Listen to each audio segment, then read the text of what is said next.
저희 교회에는 어린이가 없다고 생각해서 이번 주를 어버이날이 지나기 전에 하자 이렇게 해서 어버이 주일로 지키기로 했는데 우리 교회 어린이가 있다는 걸 제가 잊고 있었던 것 같아요. 어린이가 없는데 네, 어버이 주일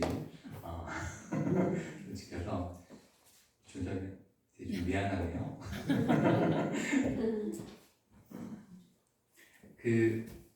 한국 교회는 전도를 많이 합니다. 그렇죠? 우리 전도 이렇게 많이 하는 교회들이 많이 하는데 전도할 때 그냥 하지 않고 구호를 많이 쓰죠. 그렇죠? 전도할 때 이렇게 표어나 이런 것들을 많이 사용하는데 그 중에 가장 대표적인 거 하면은 뭐가 떠오르세요? 예수 천국 불신지요.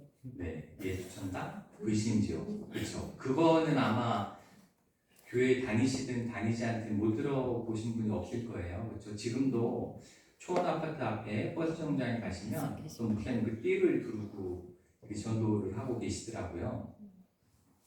이 예천당 불신지옥은 굉장히 유명해서 2009년에 영화가 하나 나왔었는데 제목이 불신지옥이라는 영화가 나오기도 했습니다. 근데 이 구호가 세계적인 구호일까요? 아니면 우리나라에만 쓰는 구호일까요? 언제부터 쓰는 걸까요? 보긴 많이 보셨어도 이건 잘 모르시겠죠. 이 구호는 그 일제시대에 최건능 목사님이라는 분이 가장 먼저 사용하셨다고 그래요. 그때부터 쓰여졌다고 그러니까 벌써 역사가 100년 정도, 그렇죠? 1930년대에 처음 그 최건능 목사님이 사용하셨다니까 100년 가까이 된 구호입니다. 이 구호는 아주 간단하죠. 그렇죠? 예수 믿으면 천당 가고 예수 안 믿으면 지옥 간다. 이렇게 아주 간단한 명제를 가지고 있습니다. 그런데 저는 이 구호가 우리가 잘 이해하면 정답이고 잘못 이해하면 오답이 될 수도 있다라고 생각을 합니다. 만약 우리가 이 예천당 불신지옥을 죽음 이후 사후에 관한 이야기로만 우리가 받아들인다면 이것은 잘못된 겁니다. 죽음 이후에 대한 이야기로 하면 그저 예수 믿고 난 다음에 죽으면 천당을 가고 예수를 안 믿고 죽으면 지옥에 간다라는 이렇게 죽음 이후에 내가 어느 곳에 속하게 될 것인가에 대해서 이해하고 있다면 이 명제는 맞지 않는 겁니다. 그러나 이 예수천당 불신지옥을 지금 우리가 살아가고 있는, 지금 내가 살아가고 있는 이곳에서부터 지금으로부터로 이해한다 그러면 그거는 정답이라고 할 수 있습니다. 우리가 예수를 믿고 살면 지금 내가 사는 지금 이 시간 그리고 지금 이 땅에서도 천국을 누리며 사는 것이고 예수 없이 산다면 이 땅에서 아무리 많은 것들을 누리며 살아간다고 해도 그것은 지옥을 사는 것이다 라고 할 수 있습니다. 제가 예전에도 말씀드렸듯이 천국과 지옥의 가장 큰 차이는 뭐 보석으로 돼 있냐, 뭐 불이 있느냐 이런 게 아니에요. 그 천국과 지옥의 가장 큰 차이는 하나님이 그곳에 계시느냐, 계시지 않느냐가 가장 큰 차이인 것입니다. 그리고 하나님이 왕이신가, 그렇지 않은가가 천국과 지옥의 차이라고 볼 수 있습니다. 예수님께서도 이 땅에 오신 목적에 대해서 하나님 나라가 이 땅 위에 임하게 하시기 위해서 오셨다라고 분명하게 말씀하고 있습니다. 이것은 성경 모두가 이야기하는 예수님의 첫 번째 선포이기도 합니다. 마태복음 4장 17절 말씀에서 예수님은 공생을 시작하시면서 첫 번째 선포로 회개하라 천국이 가까이 왔느니라 이렇게 말씀을 하십니다. 마가복음 1장 15절에서는 예수님이 때가 찼고 하나님의 나라가 가까이 왔으니 회개하고 복음을 믿으라. 이게 첫 번째 말씀이셨습니다. 그리고 누가복음 4장 43절에서는 예수님께서 내가 다른 동네에서도 하나님 나라의 복음을 전하여야 하리니 나는 이 일을 위해서 보내심을 받았노라. 이렇게 말씀합니다. 하나님 나라의 복음을 전하는 일을 위해서 하늘로부터 보내심을 받은 자다. 이렇게 분명히 말씀하고 있습니다. 이렇게 예수님의 오심과 이곳에서 일하심 그리고 말씀을 가르치시고 십자가에 죽으시고 부활하신 이 모든 것들은 딱 한 가지 이유인 거예요. 죄 가운데 살아가는 지금 우리에게 하나님의 나라를 알게 하시고 또 하나님의 나라를 살아가게 하시기 위해서 이 땅에 오신 것입니다. 그리고 하늘로 예수님께서 승천하신 후에는 예수 그리스도를 주로 믿는 교회를 통해 우리 교회와 믿는 자들을 통해서 하나님의 나라를 땅 끝까지 전하게 하시는 사명을 주심으로 이 하나님 나라를 계속 이어나가기를 원하셨습니다. 그리고 이 교회가 하나님 나라를 전파하는, 그렇죠? 하나님 나라를 전하는, 하나님 나라를 살아가는 그 사명에 관한 이야기를 다룬 책이 바로 사도행전입니다. 교회가 하나님 나라를 이루어가는 책이 사도행전이죠. 교회를 다니시는 많은 분들이 알고 계시는 거지만 또 모르는 분들이 계실 것 같아서 그 사도행전에 대해서 간단하게만 좀 설명을 드리려고 합니다. 이 사도행전을 쓴 사람은 누가입니다. 누가가 쓴 책이에요. 사도행전은 누가가 쓴 책이고, 그리고 이 누가가 사도행전에 앞서서 쓴 책이 누가복음입니다. 그렇죠? 누가복음과 사도행전이 이렇게 이어져 있고, 이 두 책은 누구를 위해 처음에 쓰여졌냐면 데오빌로라는 사람을 위해서 쓰여졌습니다. 그래서 누가복음 1장 3절에는 그 모든 일을 근원부터 자세히 미루어 살핀 나도 데오빌로 각하에게 차례대로 써보내는 것이 좋은 줄 알았노니 이러면서 데오빌로 각하께 쓴다 이렇게 이야기를 하고 있고, 오늘 말씀 1장 1절은 데오빌로여 이렇게 이야기하죠. 내가 먼저 쓴 글에는 누가복음이죠. 거기에는 무릇 예수께서 행하시며 가르치시기를 시작하신부터 이렇게 이야기하면서 데오빌로에게 쓰여졌다는 것을 말씀하고 있습니다.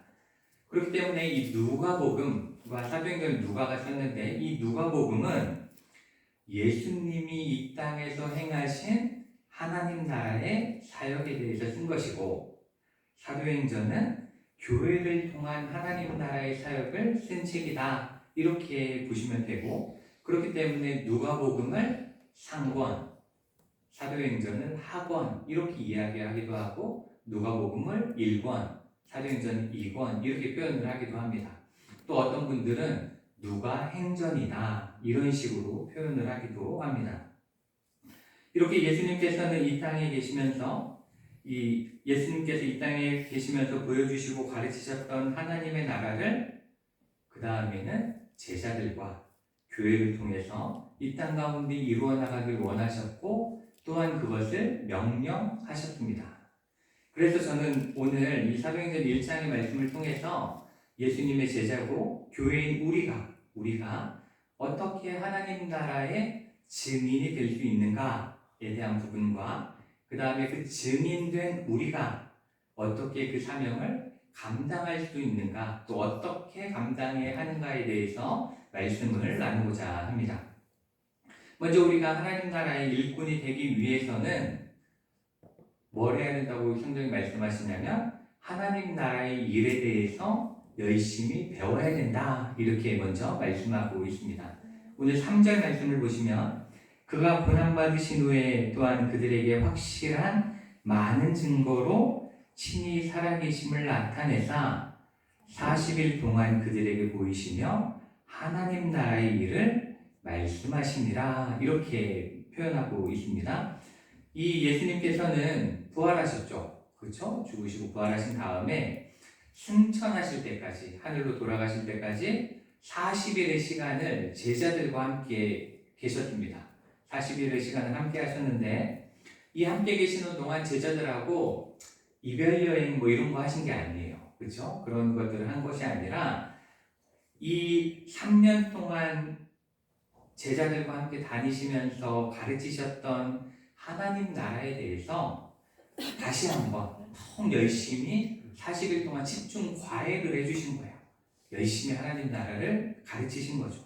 왜냐하면 우리가 누가복음이나 이런 복음서에서 찾아볼 수 있듯이 제자들이 예수님과 오랜 시간을 함께하고 또 열심히 예수님을 가르치셨고 제자들이 배웠음에도 불구하고 제자들은 어떤 모습을 보여요? 무지한 모습, 그렇죠? 그리고 무기력한 모습 이러한 것들을 보였기 때문에 다시 한번 40일 동안 열심히 하나님 나라를 가르치셨습니다. 그런데 이러한 하나님 나라에 대한 지식적인 공부만으로 그들의 삶이 제자의 삶으로, 증인의 삶으로 바뀌어지진 않았습니다. 열심히 가르치셨어도 바뀌진 않았어요. 삶이 변하진 않더라고요. 왜냐하면 오늘 말씀, 그 6절 말씀을 보시면 그렇게 배운 다음에 6절에 그들이 모입니다. 그들이 모여가지고 이 예수님께 질문을 하는데 여전히 주께서 이스라엘 나라를 회복하심이 이때니까 이렇게 물어요. 이게 무슨 이야기냐면 여전히 하나님의 나라를 지역적인 유대 땅에 이루어져야 되는, 그리고 정치적인 뭔가 정치적으로 왕이 되는 이야기로 여전히 이해하고 있기 때문에 그렇습니다.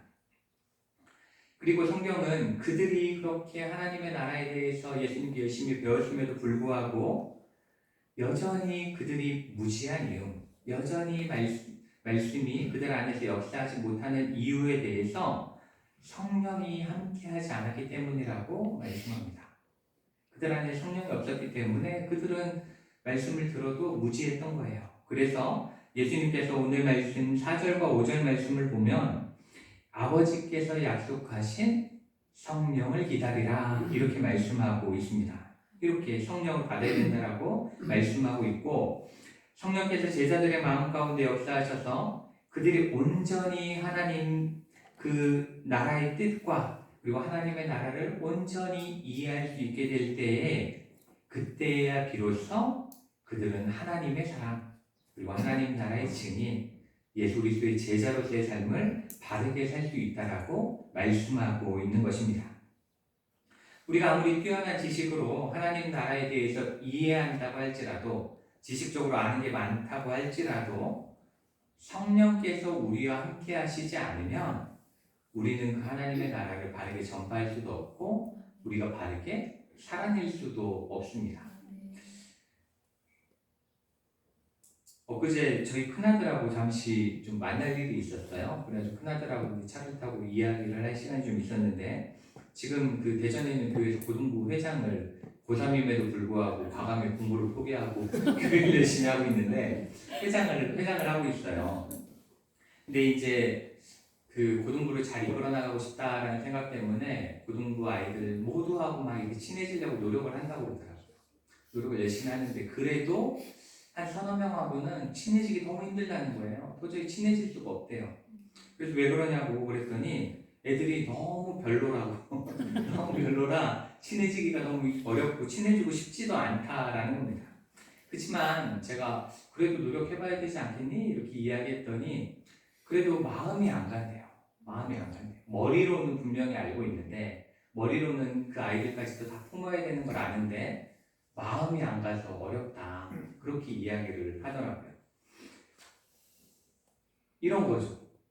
우리가 아무리 머리로 많이 들은 걸로 하나님의 나라가 좋다는 건 다 알아요. 그쵸? 교회 다니면서 하나님 나라 싫다는 사람은 누가 있을까 싶네요. 아무도 없잖아요. 그쵸? 모두가 다 좋아하잖아요. 그리고 하나님 나라가 옳다라는 것, 하나님 나라가 정말 가장 좋은 나라라는 건 누구나 다 압니다. 지식적으로는 알아요. 그렇지만 그것을 우리 안에 하나님 나라가 임하기 위해서 온전히 받아들이고 또 따르지 못하잖아요. 그렇죠? 그것이 문제라는 거죠. 그리고 그것은 우리 힘으로 되어지지 않는다라는 겁니다.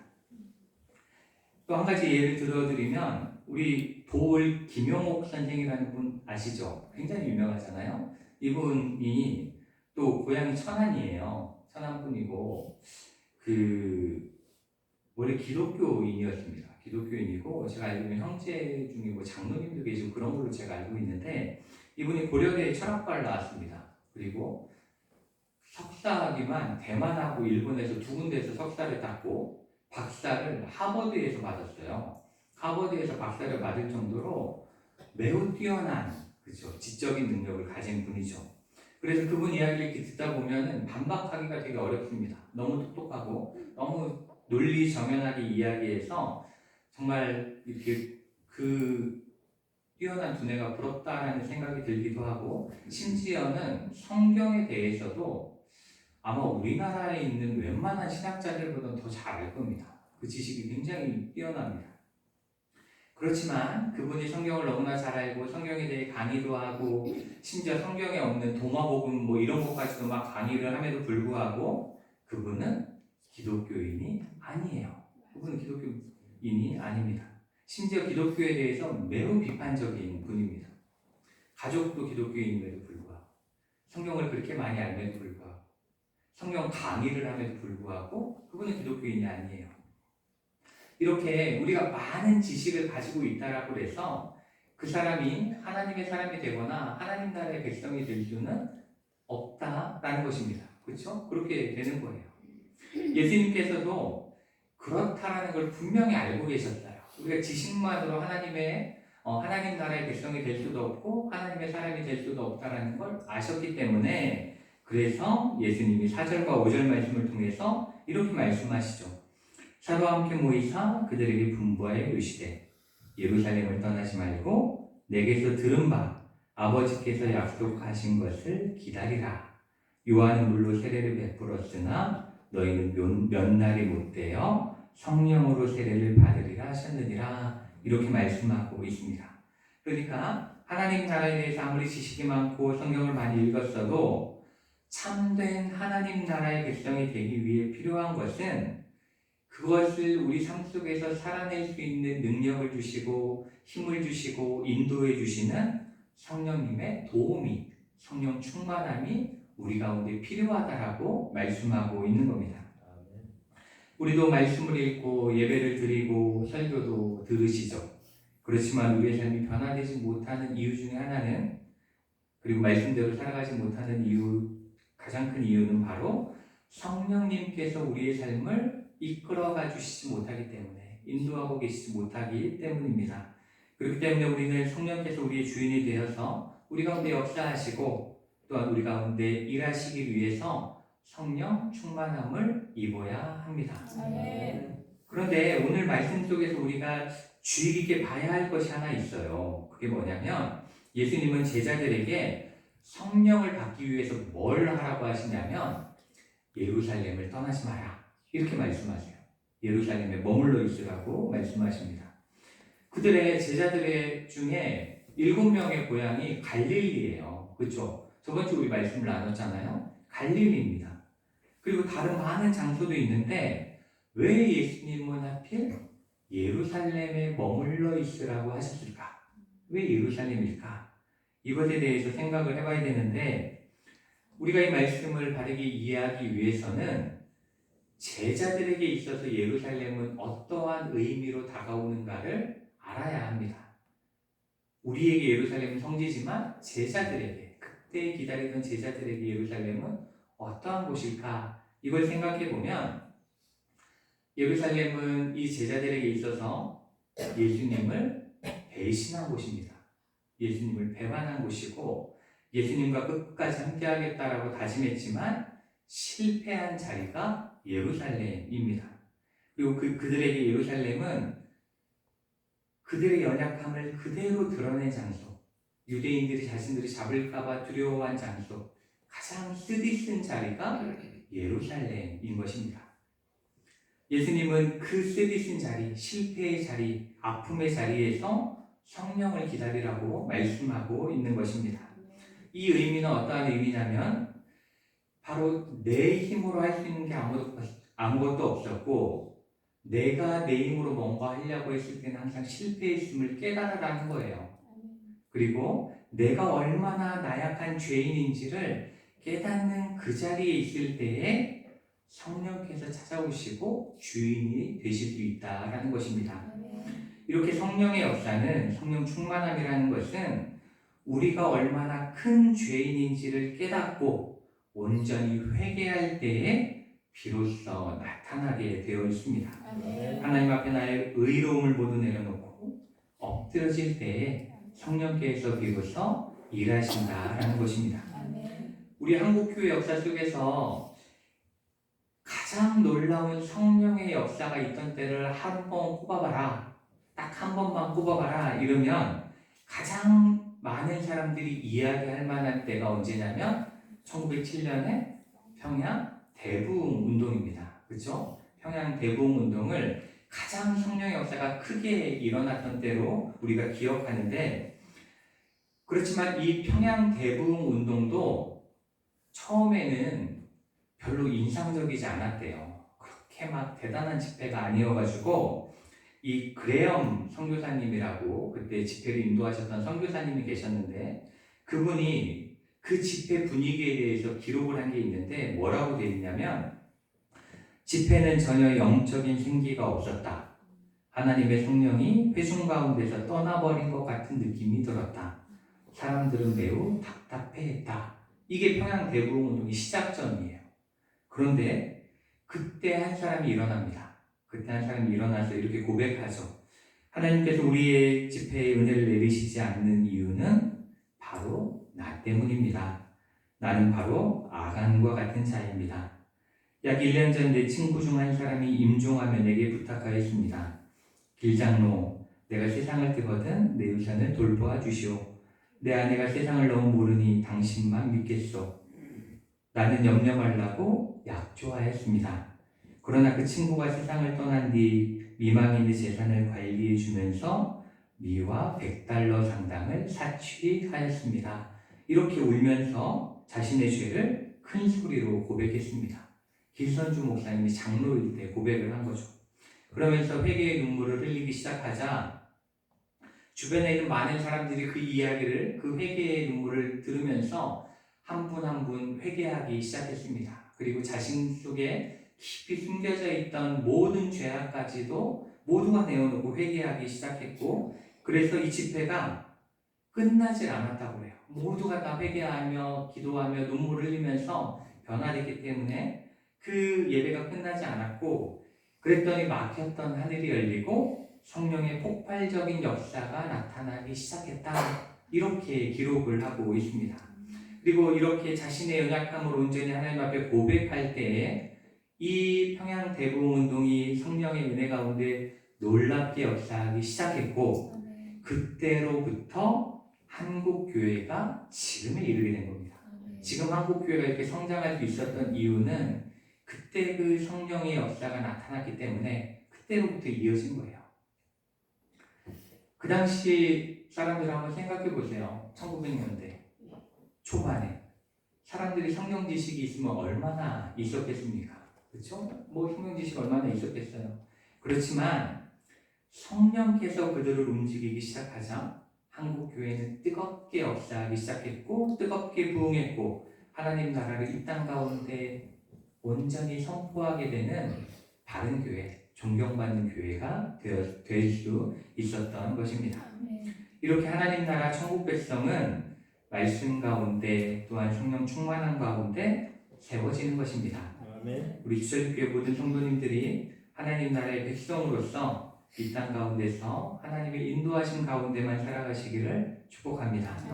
그리고 그러기 위해서 우리가 언제나 내 자신이 그 내 안에 있는 죄악들을 하나님 앞에 온전히 내려놓고 회개함으로 성령 충만함을 입어서 하나님의 말씀이 내 속에 살아 역사하시는 그 놀라운 은혜들을 경험하시기를 축복합니다. 이렇게 성령 충만한 하나님의 백성이 되면 이제는 어떻게 살아야 하는가? 하나님의 나라를 위해 무엇을 해야 하는가에 대해서 오늘 말씀 8절은 이렇게 말씀합니다. 우리 8절은 우리 함께 한번 읽어볼까요? 오직 성령이 너희에게 임하시면 너희가 권능을 받고 예루살렘과 온 유대와 사마리아와 땅끝까지 이르러 내 증인이 되리라 하시니라. 아멘. 성령을 받아 하나님의 백성이 된 우리가 해야 할 일은 예루살렘과 온 유대와 사마리아와 땅끝까지 이르러 하나님의 증인이 되는 삶을 살아가는 겁니다. 이 증인이라는 말의 원어는 순교자라는 의미가 더 강해요. 순교하기까지 충성해야 된다는 것을 이야기하고 있는데, 근데 우리는 이 말씀을 선교적 명령으로만 많이 생각을 합니다. 선교적 명령으로 많이 생각을 해서, 그러다 보니까 이제 어떤 분들은 이제 해외 선교를 많이 해야 된다, 땅끝까지 복음이 전해지기 위해서 지금 노력해야 된다, 이것도 맞는 말이긴 하죠. 이게 틀린 말은 아닙니다.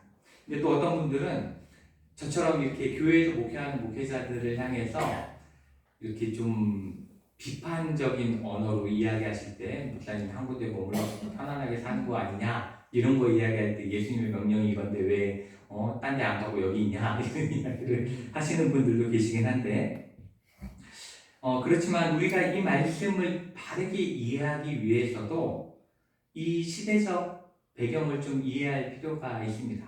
이것은 분명 땅끝까지 이 상대적 비전으로 바라보는 것도 맞습니다. 그렇지만 여기서 우리가 또 하나 생각해 봐야 된다는 것은 이 명령은 단지 해외로 최대한 멀리 땅끝을 향해서 나아가라는 의미만을 가지고 있는 것이 아니라 우리 안에 있는 장벽들을 허물라는 의미를 가지고 있기도 합니다.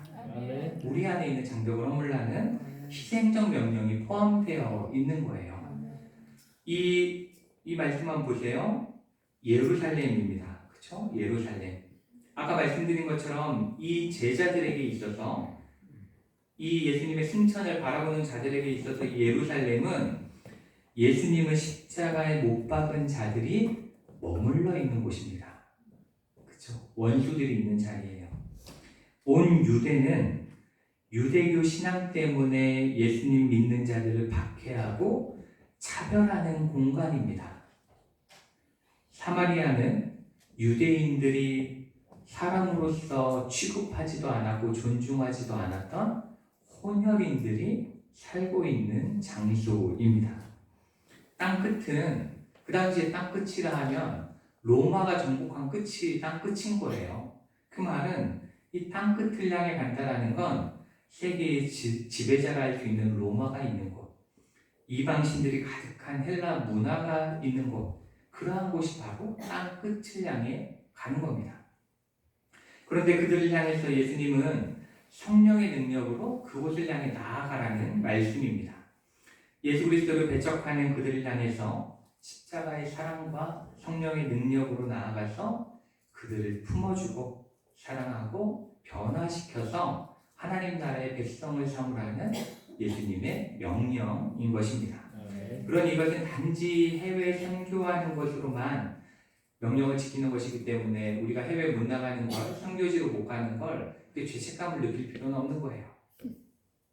만약 우리 주변에 여전히 미움과 다툼과 차별이 있는 자리가 있다면 우리가 그 모든 장벽을 십자가의 사랑으로 허물어낼 수 있으면 그것이 바로 이 예수님의 명령을 순종하며 살아가는 삶이 되어지는 것입니다.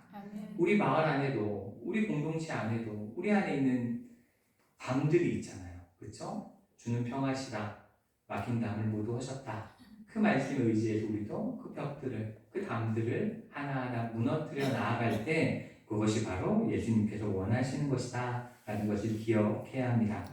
또한 예수님께서 승천하셨을 때에 오늘 말씀 보면 모든 사람들이 하늘을 바라봅니다. 승천하신 그 자리를 바라봐요. 그런데 흰옷 입은 두 사람이 이렇게 말씀합니다. 갈릴리 사람들아 어찌하여서서 하늘을 쳐다보느냐? 너희 가운데서 하늘로 올려지신 이 예수는 하늘로 가심을 본 그대로 오시리라 했느니라. 아멘. 이렇게 말씀하시는데 이 이야기는 죽음 이후에 대해서만 생각하지 말라는 거예요. 이 땅에서 살아야지 그 너머를 보지 말라는 거죠. 예수님께서는 우리에게 이 땅의 삶을 명령하셨고 이 땅에 하나님의 나라를 이루기를 원하셨고 이 땅에서 모든 이들이 하나님 나라를 알게 하기를 원하셨다라는 것입니다.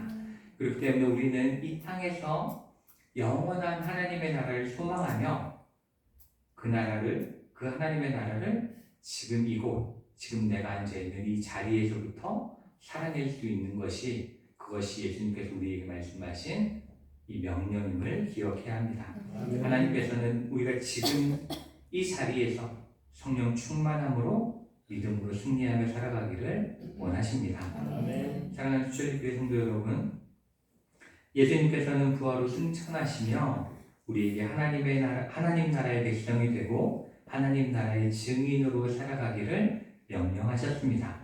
우리 모두 이 말씀에 순종하고 내 힘이 아닌 성령 충만함으로 하나님 나라를 위해 이 땅 가운데서 회복과 치유와 사랑이 가득하기를 힘쓰고 이 땅에서부터 하나님 나라를 기쁨으로 살아가심으로써 믿지 않는 모든 이들에게 하나님의 나라를 소개하고 그 길로 인도하시는 저 여러분 되시기를 주님의 이름으로 축복합니다. 아멘. 기도하시겠습니다. 사랑하시는 많으신 하나님,